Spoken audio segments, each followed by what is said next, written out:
കവള 14-ാം രാവ് വ്രതശുദ്ധിയുടെ നിറവിൽ ഇന്നത്തെ എപ്പിസോഡിലെ ലാസ്റ്റ് സോങ് ആണ് അടുത്തതായി നമുക്ക് വേണ്ടി പാടാൻ എത്തുന്നത്.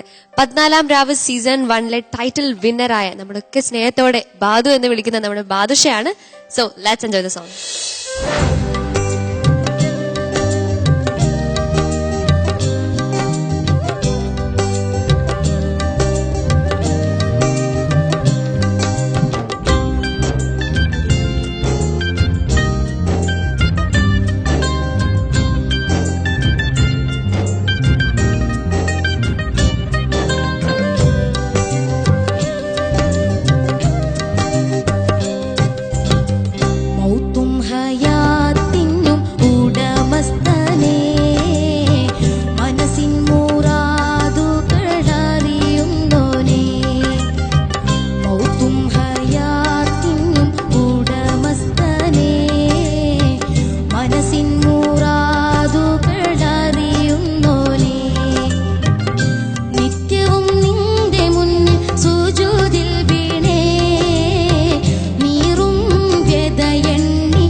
നോമ്പ് ഏതാണ്ട് 21 ആയി.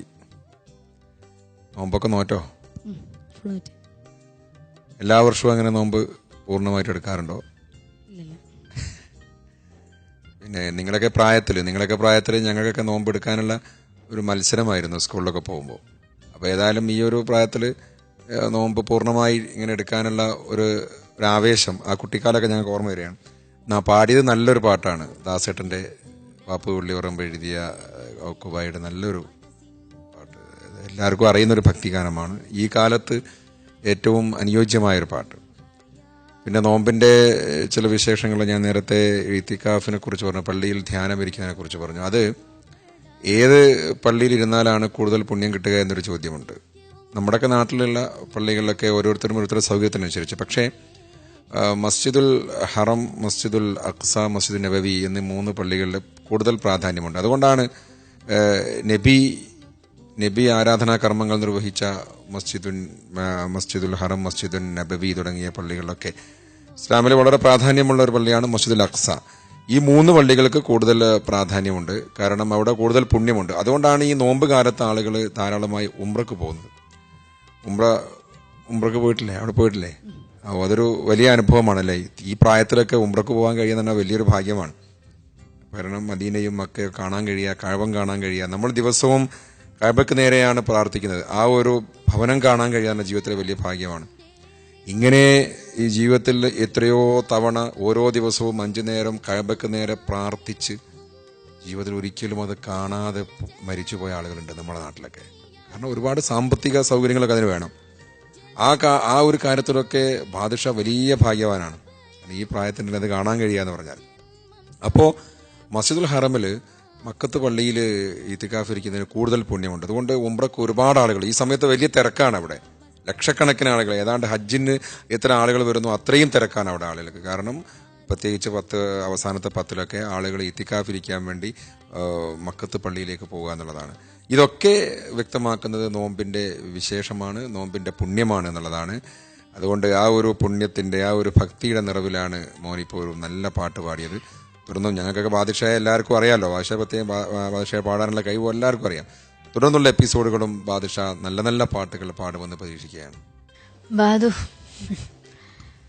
ബാദുവിനെ ഫൈനലിൽ കണ്ടതിന് ശേഷം ഇപ്പോൾ പാട്ടുമായിട്ട് കാണുന്നത് ആദ്യമായിട്ടാണ്. എപ്പോഴാണ് നാട്ടിൽ നിൽക്കാൻ സമയമുണ്ടോ? അത് ചോദിക്കട്ടെ ആദ്യം. ഒരുപാട് പ്രോഗ്രാംസ് ഉണ്ടല്ലേ പുറത്ത്, എപ്പോഴും കേൾക്കാറുണ്ട് നമ്മളവിടെ പോകുമ്പോഴൊക്കെ. നന്നാവട്ടെ. പിന്നെ നല്ലൊരു പാട്ട് തന്നെ. എനിക്കൊരുപാട് ബാബുക്ക് എഴുതിയിൽ എനിക്കൊരുപാട് ഇഷ്ടമുള്ള പാട്ടാണത്. ബാബുക്ക് എന്നോട് ഒരിക്കൽ പറഞ്ഞിട്ടുണ്ട്, ഒരു നോമ്പ് സമയത്താണ് ബാബുക്ക് ഈ പാട്ട് മൗത്തും ഹയാത്തും എഴുതിയിരിക്കണേ. കാരണം ഈ പാട്ടിനെ കുറിച്ച് ബാബുഖാനോട് സംസാരിച്ചപ്പോൾ പറഞ്ഞതാണ് കേട്ടോ. കാരണം എനിക്ക് ബാബുക്ക് ഒത്തിരി പാട്ട് എഴുതിയിട്ടില്ലേ, അപ്പോൾ ഈ പാട്ട് എനിക്ക് ഒരുപാട് ഇഷ്ടമുള്ള പാട്ടാണ്. അപ്പോൾ അതന്നെ ഈ നമ്മുടെ ഈ ഒരു സ്പെഷ്യൽ പ്രോഗ്രാമിൽ ബാദു വന്ന് പാടി. പിന്നെ ഇപ്പം നമ്മൾ ഉംറ ചെയ്തു എന്ന് പറഞ്ഞു, അത് വലിയൊരു ഭാഗ്യം തന്നെ അല്ലേ, വല്ലാത്തൊരു ലോകമല്ലേ അല്ലേ അവിടെ പോകുമ്പോൾ. നമ്മളിപ്പോൾ മസ്ജിദുൽ ഹറം കാര്യങ്ങളൊക്കെ പറഞ്ഞ്, അപ്പം എനിക്ക് പെട്ടെന്ന് ഓർമ്മ വന്നതാ, ബാദു കഴിഞ്ഞ 14 രാവിലെ മസ്ജിദുൽ ഹറമിൻ്റെ പടിവാതിലിൽ പാടിയിട്ടുണ്ട്. ഞാൻ എൻ്റെ ഒരു 4 വരി പാടാം. മസ്ജിദുൽ ഹറമിൻ്റെ പടിവാതിലിൽ ഞാൻ ഒരു ദിവസം പോകും,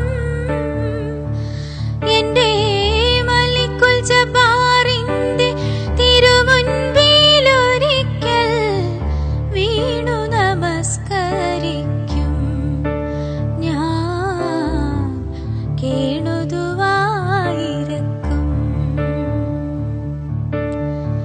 മസ്ജിദുൽ ഹറമിൻ്റെ പടിവാതിലിൽ ഞാൻ ഒരു ദിവസം